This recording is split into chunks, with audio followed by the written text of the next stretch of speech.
नमस्कार साथियों, स्वागत है आप सभी का आपके अपने YouTube चैनल एग्रीमेंटर्स पर। और आप लोगों के जो डाउट थे, बहुत सारे बच्चों ने मैसेज किया था एफसीआई की जो वैकेंसी के बारे में मैंने वीडियो बनाया था। तो उसके बाद आपका डाउट था कि सर हम किस कंटेंट को पढ़ सकते हैं, कहां से सिलेबस को कवर किया जा सकता है, कहां से हम लोग नोट्स बना सकते हैं, किन किन बुक्स को फॉलो किया जा सकता है। तो ऐसे कई डाउट आप लोगों के थे।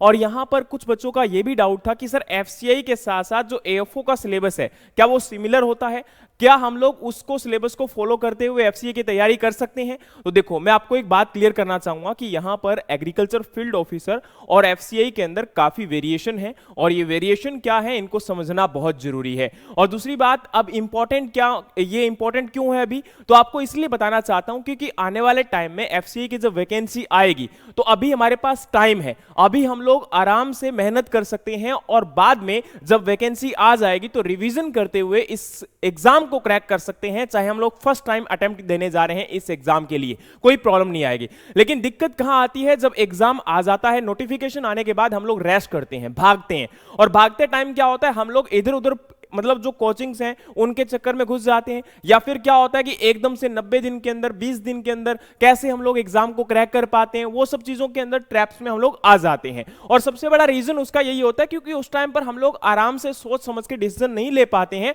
और कई बार ऐसी चीजों को हम लोग अपना टाइम वेस्ट कर देते हैं जहां पर हमें नहीं करना चाहिए था। तो उसी के लिए ये वीडियो है, जरा ध्यान से देखिएगा कि आपका जो पहला अटेम्प्ट है वो भी आपके लिए बहुत शानदार हो सकता है, और अगर आप सेकंड या थर्ड अटेम्प्ट में है तो भी आपके लिए शानदार हो सकता है, क्योंकि पूरा ब्रीफ के साथ आपका कहां से किस कंटेंट को पढ़कर आप इस एग्जाम को क्रैक कर सकते हो। हां, थोड़ा सा लेंथी हो सकता है, लेकिन अभी आपके पास टाइम है तो इसमें कोई प्रॉब्लम नहीं आएगी कि आप लोग यहां पर एग्जाम को क्रैक नहीं कर सकते हो। और दूसरी बात, शॉर्टकट हमेशा आपको पता है भारी पड़ता है, शॉर्टकट का कोई रास्ता नहीं है मेहनत के लिए। मैं सिंपल सी बात बोलना चाहूंगा, मेहनत आपका हमेशा हार्डवर्क के साथ ही गेन की जा सकती है, लेकिन हार्डवर्क के साथ थोड़ा सा स्मार्ट वर्क आपको करना पड़ता है। और स्मार्ट वर्क यही होता है कि आप टाइम से पहले उठो और जागो और अपने लक्ष्य को प्राप्त करो। स्वामी विवेकानंद जी ने भी कहा था, और वो उन्होंने यही बात कही थी कहीं ना कहीं, कि अपने आप को पहले आइडेंटिफाई करो। ऐसा ना हो कि जब मौके पे आके सोचे कि हाँ क्या होने वाला है। वो खरगोश और कछुए की कहानी तो पता होगा सबको, लेकिन उसमें ये कहानी मतलब मेन ये बताने की कोशिश करते हैं कि एकदम से मत भागने की कोशिश करो। जब तुम सरपट दौड़ लगाते हो तो हो सकता है कि आप एग्जाम को क्रैक कर जाते हो, लेकिन बीच में रेस्ट जरूरी है। और उसी प्रकार से यहां पर आप लोग अभी से अगर तैयारी स्टार्ट करते हो तो इस एग्जाम को क्रैक कर सकते हो, लेकिन इंपॉर्टेंट कंटेंट कहां से फॉलो हमें करना चाहिए ताकि इस एग्जाम को क्रैक कर पाए। तो आपको बताना चाहता हूं कि हम लोग यहां पर पेपर 1 की तैयारी कैसे कर सकते हैं। आपको पता होगा इसमें पेपर 1 और पेपर 2 होते हैं। तो पेपर 1 के अंदर इंग्लिश, रीजनिंग, न्यूमेरिकल एप्टीट्यूड और जनरल स्टडीज के साथ साथ जनरल साइंस और करंट अफेयर और कंप्यूटर अवेयरनेस का पार्ट आता है। अब अगर हम बात करें तो इसमें हर एक पार्ट के लिए आपका एक प्रकार से नंबर ऑफ क्वेश्चन डिफाइंड है, और एज वेल एज यहां पर ड्यूरेशन भी डिफाइंड होते हैं। यानी कि 20 मिनट के अंदर जैसे 25 क्वेश्चन आपको अटेम्प्ट कर रहे हैं, उसी प्रकार से 20 मिनट्स हैं आपके यहां पर रीजनिंग और न्यूमेरिकल एबिलिटी और इंग्लिश के लिए, और तीनों में आपको 25-25 क्वेश्चन दिए जाएंगे और हर एक क्वेश्चन का एक आपका नंबर मिलेगा। और अगर हम बात करें यहां पर आपका जनरल स्टडीज और करंट अफेयर और कंप्यूटर अवेयरनेस, तीनों को मिलाकर 45 क्वेश्चंस आएंगे। 45 मैक्सिमम मार्क्स आप लोग गेन कर सकते हो, और 30 मिनट का ये टेस्ट रहने वाला है। और अगर हम बात करें तो यहां पर 120 क्वेश्चंस होंगे, 120 मार्क्स आपको दिए जाने हैं। तो इसी के अकॉर्डिंग आपको तैयारी इसकी करनी है। तो कैसे हम लोग अलग अलग सब्जेक्ट को पढ़ सकते हैं, थोड़ा सा आपको बताना चाहता हूं। सबसे पहले अगर हम बात करें तो आपके सामने यहां पर लिखा हुआ है कि हमारा जो इंग्लिश है उसको कैसे क्रैक कर सकते हैं। अच्छा, इंग्लिश के लिए मैं आपको बताना चाहता हूं कि यहां पर जो आप बैंकिंग का पार्ट पढ़ते हो वो सारा बैंकिंग का पार्ट इसमें नहीं आता है। आप लोगों ने सुना होगा कि एक अर्थमेटिक होता है, एक ट्रिग्नोमेट्री होता है, दोनों पार्ट में से यहां से क्वेश्चन आते हैं, और इसलिए इंपॉर्टेंट है कि जैसे मैथमेटिक्स के अंदर यहां पर एसएससी, उसी प्रकार से इंग्लिश के लिए भी बात करें, रीजनिंग की बात करें तो एसएससी का काफी पार्ट इसके अंदर आता है। तो हमें यहां पर जो अच्छी इंग्लिश की बुक है उनको फॉलो अप कर सकते हैं, जैसे आपकी रेन एंड मार्टिन की बुक है इंग्लिश ग्रामर और कंपोजिशन, इसमें बहुत अच्छे से दिया गया है। अगर आप लोग किसी टीचर को भी फॉलो करते हो तो उसके साथ इन बुक्स को फॉलो कर सकते हो, कोई बड़ी बात नहीं है। और इसी के साथ आपके एसएससी लेवल के जो प्रैक्टिस क्वेश्चंस हैं। अच्छा, कई बार बच्चे बोलते हैं कि सर हम एसएससी की क्यों पढ़े, हम लोग कौन सा एसएससी का एग्जाम देने जा रहे हैं। देखो, आप लोग नहीं देने जा रहे हो, लेकिन यहां पर आप लोगों ने बैंकिंग का तो पढ़ा ही हुआ है, और प्लस में आपका ये क्वेश्चन भी आप लोग अटेम्प्ट करते हो, तो आपका काफी हद तक मैथमेटिक्स स्ट्रांग हो जाता है। और एज वेल एज अगर हम बात करें तो यहां पर आपको एक बात और बताना चाहता हूं रीजनिंग के लिए। रीजनिंग में वर्बल रीजनिंग की, कॉमन सेंस रीजनिंग रीजनिंग की बुक आती है बीएससी पब्लिकेशन की, और इसी प्रकार से यहां पर रीजनिंग की बुक आपकी आती है किरण पब्लिकेशन की भी। तो आप कोई भी अच्छी बुक जिसको आप लोग कंफर्टेबल जहां पर लगता है उस बुक को लेकर और उसके साथ तैयारी आप स्टार्ट कर सकते हो। और दूसरी यहां पर इंपॉर्टेंट चीज है मॉक टेस्ट। मॉक टेस्ट आपको जितने मिलते हैं, चाहे वो बैंकिंग के मिले, एसएससी के मिले, जहां भी मिले उन मॉक टेस्ट को अटेम्प्ट करना स्टार्ट करो। आजकल अगर आप लोग किसी भी, जैसे फॉर एग्जांपल हम बात करें तो स्मार्टकीड़ा नाम की एप्लीकेशन आप लोगों को पता होगा, टेक्स्ट बुक आपको एप्लीकेशन पता होगा, इन एप्लीकेशन पर फ्री ऑफ कॉस्ट आपके सेक्शनल टॉपिक वाइज क्वेश्चंस पड़े होते हैं। उन टॉपिक वाइज फ्री क्वेश्चंस को भी अटेम्प्ट करना स्टार्ट करो ना भाई, क्यों टाइम वेस्ट कर रहे हो अपना। हम लोग क्या सोचते हैं कि जब हम लोग यहां पर किसी प्रकार से भी पेड प्रैक्टिस करेंगे तभी हमारा भला होगा। गलत बात है। आप लोग सोच समझ कर देखो कि आपके लिए यहां पर जो अवेलेबिलिटी है वो बहुत सारी ऐसी है जो बिल्कुल फ्री ऑफ कॉस्ट है, लेकिन हमारे लिए इंपॉर्टेंट यह है कि हम लोग ना 1 मिनट के अंदर किसी भी एग्जाम को क्रैक करना चाहते हैं, जो कि पॉसिबल नहीं हो सकता।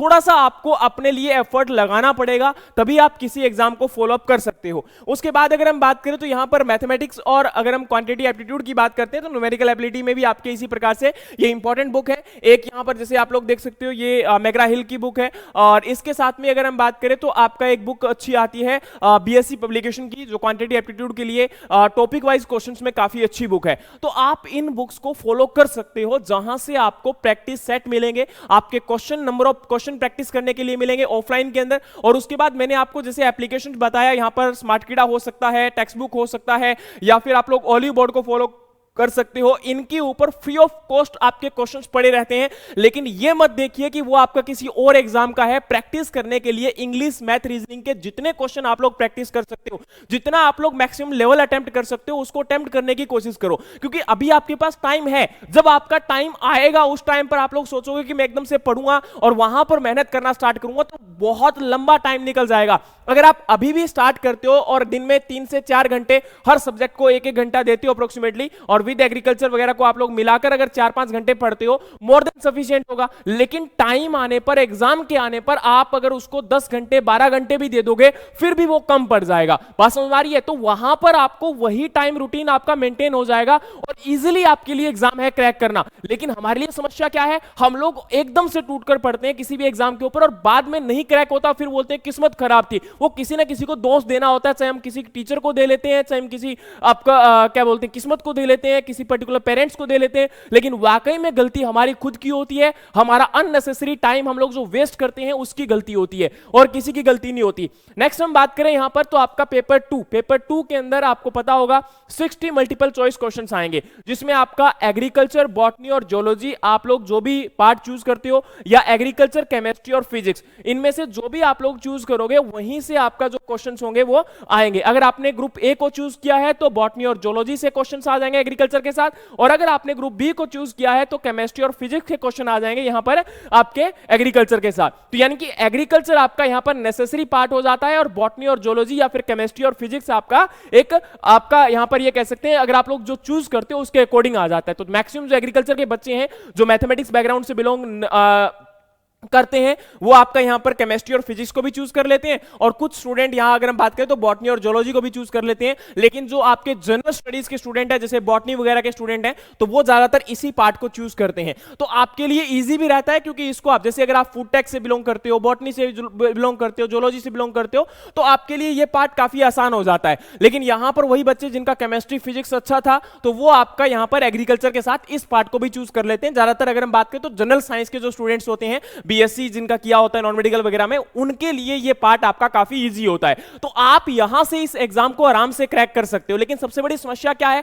हम लोग बाद में ये देखते हैं कि शायद यहां से क्वेश्चन आएंगे, वहां से आएंगे, ऐसा कुछ नहीं है। बहुत जनरल एग्रीकल्चर आपका आता है। अच्छा, एग्रीकल्चर को पढ़ने के लिए क्या हमें किसी बुक की रिक्वायरमेंट है? हम किसी बुक को फॉलो कर सकते हैं। तो आपको यहां पर पहले सिलेबस दिखाता हूं, फिर उसके बाद मैं बुक्स और कंटेंट के ऊपर आता हूं कि आप किसको फॉलो कर सकते हो। सबसे पहले आपके सामने यहां पर जो कंटेंट है वो एग्रीकल्चर का है, और एग्रीकल्चर में इन्होंने क्या लिखा कि statistics of Indian agriculture serial and pulses, यानी कि सिंपल सा फंडा है। एक तो एग्रीकल्चर का कल्टीवेशन प्रैक्टिसेस इन क्रॉप का, जिसमें सीरियल और पल्सेस के रिगार्डिंग ज्यादातर क्वेश्चन आएंगे, और दूसरा यहां पर आपका होगा इनका स्टैटिस्टिक्स, यानी कि करंट अफेयर के रिगार्डिंग जो इनका डेटा होगा अभी प्रेजेंट टाइम में इंडिया में या वर्ल्ड में इनकी क्या सिचुएशन हो सकती है, उसके रिगार्डिंग आपके क्वेश्चंस होंगे। उसके बाद है एलिमेंट्री एंटोमोलॉजी, मेनली यहां पर आपका जो प्लांट प्रोटेक्शन का पार्ट है, एंटोमोलॉजी और जो आपका पैथोलॉजी, उसमें से क्वेश्चंस काफी ज्यादा देखे जाते हैं, और खासकर यहां पर जो स्टोरेज के रिगार्डिंग है, क्योंकि एफसीआई काम किसके रिगार्डिंग करती है? आपका एफसीआई काम करती है जी स्टोरेज के रिगार्डिंग। आपका प्रोक्योरमेंट जो किया जाता है सीरियल और पल्सेस का, वो इसी एजेंसी के द्वारा किया जाता है। तो उसमें मेनली जो प्रोक्योरमेंट के दौरान आपका यहां पर प्रॉब्लम आती है,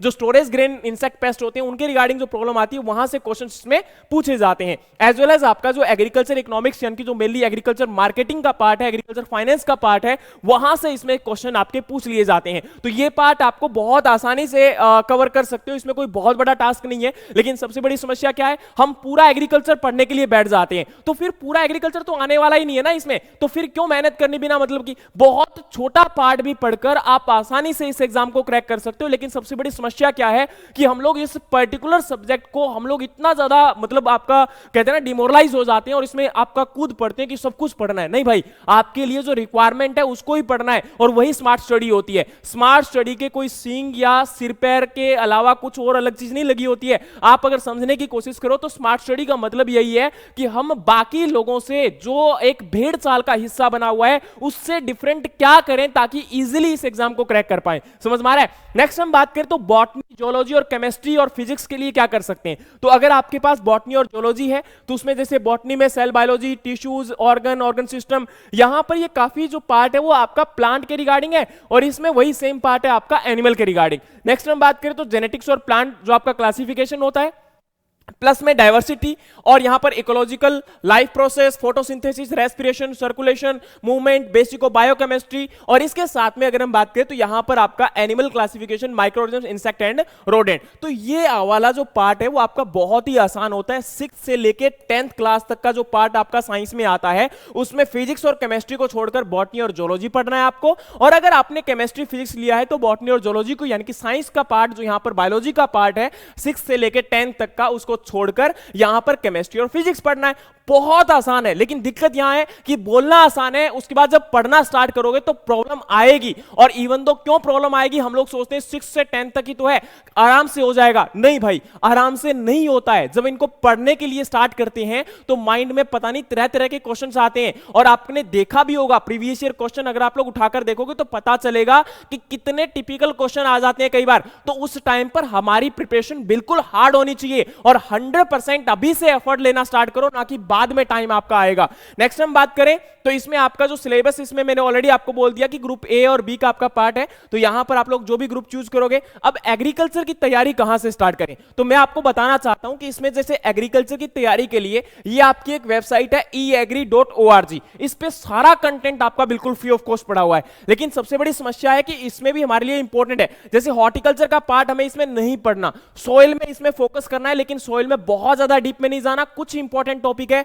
जो आपको पढ़ना है। उसी प्रकार से एग्रोनॉमी के अंदर भी बात करें तो हमारा कुछ इंपॉर्टेंट पार्ट जिसमें मेनली सीरियल्स और पल्सेस और ऑयलसीड को फोकस किया जा रहा है, वही पार्ट हमें कवर करना है। एग्रोमेटोलॉजी वगैरह में ज्यादा फोकस इसमें नहीं करना। फिर हमारी बारी आती है जी एंटोमोलॉजी, ये हमारा यहां से पूरा पढ़ना पड़ेगा आपको। और एज वेल एज अगर हम बात करें तो प्लांट पैथोलॉजी, इसी प्रकार से आपका कौन कौन सा पार्ट इंपॉर्टेंट है जहां से आपके एग्जाम के रिगार्डिंग क्वेश्चन आ सकते हैं। प्लांट फिजियोलॉजी का पार्ट इंपॉर्टेंट है आप लोगों के लिए, वहां से क्वेश्चन आपके आ सकते हैं। तो इस वेबसाइट के ऊपर आपके टॉपिक सारे दिए गए हैं और बिल्कुल फ्री ऑफ कॉस्ट है, कोई एक पैसा आपको नहीं देना है। लेकिन सबसे बड़ी समस्या है कि आप लोग कितना टाइम उसमें स्पेंड करोगे, कौन कौन से टॉपिक इंपॉर्टेंट है वो आपको पता होना चाहिए। इसके बाद आपको कोई यहां पर ज्यादा मेहनत करने की आवश्यकता नहीं होगी। वेबसाइट का लिंक क्या है, आप eagri.org आप सर्च करना किस पर, गूगल पर, और तुरंत आपको मिल जाएगा। ये पूरी वेबसाइट आपके सामने खुल जाएगी, फ्री ऑफ कॉस्ट एग्रीकल्चर का पूरा कंटेंट आपका पड़ा हुआ है। उसी प्रकार से अगर हम बात करें तो आपका जो यहां पर जनरल साइंस की हम लोग बात कर रहे हैं तो एनसीईआरटी की बिल्कुल परचेज आपको करने की आवश्यकता नहीं है। आप क्या करें,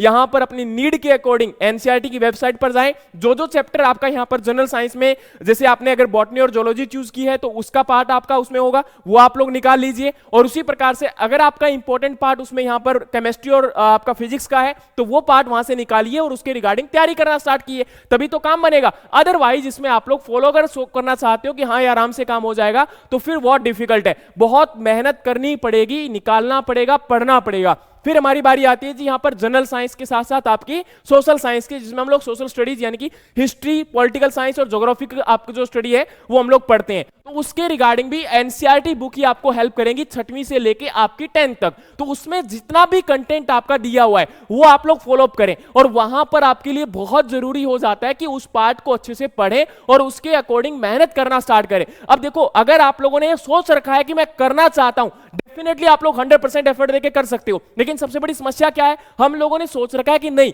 हम लोग बाद में करेंगे, टाइम आएगा तब करेंगे। भाई उस टाइम पर बहुत समय निकल चुका होगा, हमारी तैयारी के लिए टाइम नहीं बचेगा। अब सुनो, अगर हम बात करें तो इस पार्ट को, जैसे हमने बोला कि यहां पर जनरल आपका साइंस है, सोशल साइंस है, जनरल स्टडीज आपकी है, या फिर साइंस की बात कर रहे हैं, तो ये पूरा पार्ट आपका एग्रीकल्चर का। अब देखोगे तो एक बात आपको बताना चाहता हूं कि यहां पर ये पार्ट आपको जो है सेक्शन ए जो था आपका उसमें भी देखने को मिल रहा है कि इसके अंदर आपका जनरल स्टडीज में और यहां पर जनरल साइंस। तो ये वाला जो पार्ट आपका है वो कहां से कवर हो रहा है, इसके अंदर जो 30 क्वेश्चन होंगे और उसके बाद में आपका जो नेक्स्ट पार्ट है, दोनों में हेल्प करेगा। यानी कि आपके इनके साथ साथ अगर ये पार्ट हम लोग तैयार करते हैं तो वो सेक्शन ए में, पेपर 1 में भी है और पेपर 2 में भी है। तो यानी कि आपको फोकस करना है कि जितना हो सकता है अपना, अगर इंग्लिश मैथ रीजनिंग आपका अच्छा है तो आप इन बुक्स को पढ़ना स्टार्ट करो, इनके ऊपर कंटेंट पे काम करना स्टार्ट करो। अच्छा, अब इंपॉर्टेंट चीज ये है कि हम लोग अगर इसको पढ़ते हैं तो क्या सिलेक्शन हो जाएगा? बिल्कुल भाई, क्यों नहीं होगा? क्या यहां पर कोई प्रॉब्लम थोड़ा है? आप लोग अगर लगातार मेहनत करते हो, हार्डवर्क करते हो तो सब कुछ हो सकता है। लेकिन सबसे बड़ी समस्या यह है कि हम अगर रेगुलरली और कंटिन्यूटी उस पर आप लोग फोकस करते हो तभी हो पाएगा। अगर आप लोग 1-2 दिन मेहनत करते हो फिर छोड़ देते हो, फिर मेहनत करते हो फिर छोड़ देते हो, वो कोई फायदा नहीं है। कंटिन्यूअसली आप लोग मेहनत करिए, पेशेंस के साथ वर्क करते रहिए, डेफिनेटली तैयार हो जाएगा। अच्छा, ये चीज इंपॉर्टेंट है कि हम लोग कैसे कंटेंट निकालें, तो भाई देखो वो तो निकालना पड़ेगा, उसके लिए कोई ऑप्शन आपके पास नहीं है। दूसरी चीज ये है कि अगर आप लोग हमें फॉलो अप करना चाहते हो तो हम आपके लिए एफसीआई का स्पेशल कोर्स, जिसके अंदर हम लोग आपको फिर बता देता हूं कि जनरल साइंस को कवर करेंगे, जनरल स्टडीज आपकी है उसको कवर करेंगे, और प्लस में एग्रीकल्चर का पार्ट आपका पूरा कवर करेंगे। और ये हमारा 14 अक्टूबर से नया बैच स्टार्ट होने जा रहा है, बिल्कुल मिनिमम फीस के साथ, जिसमें हम लोग रिकॉर्डेड और लाइव कोर्सेस आपको दोनों देने वाले हैं। डिजिटल क्लासरूम आपका रहेगा, प्लस में आपकी समराइज पीडीएफ, जितना भी पार्ट आप लोग देख रहे हैं उनका समराइजेशन करके, ताकि आप लोग वहां पर निकालते हो। डेफिनेटली बड़ी दिक्कत आती है, समस्या आती है, अगर आप हमारे साथ जुड़ जाते हैं तो उसको आप लोग कवर कर सकते हो। लास्ट में यहां पर हम बात करेंगे टॉपिक सब्जेक्ट वाइज और फुल लेंथ, यानी कि हर एक टॉपिक को कवर करने के लिए आपको स्पेशल टॉपिक वाइज टेस्ट दिए जाएंगे, और प्लस में आपका एक्सपीरियंस स्टाफ यहां पर आपके लिए काम करेगा। और नेक्स्ट है डाउट और डिस्कशन सेशन भी आपको दिए जाएंगे, यानी कि अगर आपको कोई डाउट है, कोई क्वेश्चन है, तो आप आराम से क्यूरीज पूछ सकते हो। पर्सनल गाइडेंस रहेगी, यानी कि 1-to-1 जो सेशन आपके होते हैं वो भी आपको हेल्प करेंगे। और बेसिक टू एडवांस क्लासेस, यानी कि अगर आपको बिल्कुल नॉलेज नहीं है, जीरो हो आप लोग, तो भी आपको हेल्पफुल होगा, और आप एडवांस लेवल की तैयारी कर चुके हो तो भी आपको हेल्पफुल होगा, क्योंकि जरूरी होता है एक लगातार मेंटरशिप। तो आप अपने अकॉर्डिंग जो भी आपको सूटेबल लगता है हम भी दे रहे हैं, जहां पर भी आप एक कंफर्टेबल जोन हो उसमें आप लोग एंटर करिए और उनके साथ अपनी तैयारी को आज से ही स्टार्ट करिए और 100% एफर्ट दीजिए, आप इस एग्जाम को निकाल सकते हो। और यही एक वो सेक्टर है जो आपका सबसे बड़ा यहां पर कह सकते हो कि वैकेंसीज देने वाला सेक्टर अभी एक उम्मीद कर सकते हो, जिसमें से वैकेंसी आपकी ज्यादा आ सकती है। तो उम्मीद करिए, अच्छे से तैयारी करिए, 100% एफर्ट लगाइए, आप लोग सब कुछ कर सकते हैं। लेकिन अभी से तैयारी स्टार्ट करोगे तो आपका सिलेक्शन मुमकिन हो सकता है। उम्मीद है कि मेरी बात आपको समझ में आई होगी, और इसी के साथ आज के लिए धन्यवाद। आगे आने वाले सेशंस भी आपको दिए जाएंगे, जिसके अंदर हम लोग तैयारी आपको करवाएंगे और आपको गाइड करेंगे कि किस प्रकार से क्वेश्चन आपके आते हैं और कैसे टॉपिक आप लोग तैयार कर सकते हो। उम्मीद है आपको सेशन पसंद आया होगा, और पसंद आया तो लाइक, शेयर और सब्सक्राइब करना मत भूलिएगा। आपका कमेंट क्या है, आप लोग क्या सोचते हो, वो भी जरूर बताइएगा नीचे कमेंट बॉक्स के अंदर। और इसी के साथ आने वाले सेशन में आप लोग किस प्रकार के टॉपिक को चाहते हो वो भी आप लोग जरूर कमेंट बॉक्स में मेंशन करिए, ताकि हम उन टॉपिक को भी आपके साथ डिस्क्राइब कर सकें। Thank you so much, have a great day. जय हिंद, जय भारत।